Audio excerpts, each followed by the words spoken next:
Sí, el Ayuntamiento de Tineo y la Asociación Cultural Conde de Campomanes son los encargados de rendir homenaje a uno de sus vecinos más ilustres, don Pedro Rodríguez y Pérez, conde de Campomanes. Frente a esta estatua en su honor se hacía hace unos minutos una ofrenda floral precedida de una marcha cívica desde el Ayuntamiento. El propio conde de Campomanes, interpretado por el actor Asier Colado, también tinetense, era recibido en el consistorio para iniciar después ese recorrido hasta el monumento ubicado en el Parque del Capanín, acompañados de miembros de la sección tradicional de la Escuela de Música, donde agradecía el homenaje de sus paisanos. Esta tarde a las 7:30 serán los miembros de la asociación cultural que lleva su nombre los encargados de glosar su figura en una conferencia en la Casa de Cultura, y ya mañana, durante toda la mañana, se han organizado visitas guiadas al aula de Campomanes, ubicada en la Escuela de Sorriba, pueblo natal del homenajeado. Unos actos con los que se quiere reivindicar su figura. Nacido en 1723, su capacidad y conocimientos lo llevarían a los más altos cargos en el reinado de Carlos III, siendo inspirador del reformismo ilustrado, consejero y gobernador del Consejo de Castilla,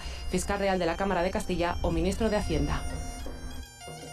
Que impulsó a España a los grandes acontecimientos de la época, de todo lo que se estaba viviendo en Europa y en el mundo, y en general en el mundo conocido, y que hoy, pues para todos los tinetenses, tiene que ser un motivo de júbilo. El segundo personaje más importante de España en el reinado de Carlos III, después del rey, quien más mandaba, por decirlo de alguna manera, era Pedro Rodríguez y Pérez. Un ilustrado muy importante en el reinado de Carlos III, un adelantado para su época.